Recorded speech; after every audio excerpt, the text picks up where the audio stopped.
এই আপুটি বলছে বক্সের সাউন্ড কমান, এই জন্য কিছু লোক আপুরে শিবিরের ট্যাগ দিয়া দিচ্ছে। আপুটি কি বলে খুবই গুরুত্বপূর্ণ কথা বলেছেন, মনোযোগ দিয়ে শুনে যাবেন এবং ভিডিওটা ভালো লাগলে বেশি বেশি করে শেয়ার করবেন।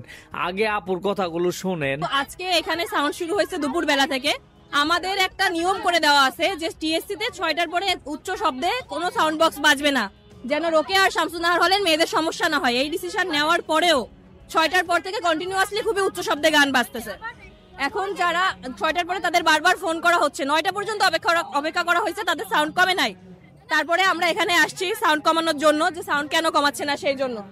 আপনি এখানে আমাদের হলের অনেক মেয়েরা আসছে যারা রিডিং রুম থেকে উঠে আসছে, পরীক্ষা পড়াশোনা করছে, কারো মাইগ্রেনের ব্যথা, বিভিন্ন সমস্যা, সারা রাত এভাবে উচ্চ শব্দ শুনতে কারোই ভালো লাগে না। এখানেই শামসুন্নাহার হল, তাদের যথেষ্ট সমস্যা হয়।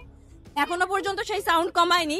প্লাস আমরা যখন এটা বলতে গেলে আমাদের অনেক আপুকে ফাউল শিবির বলে ট্যাগ দিছে।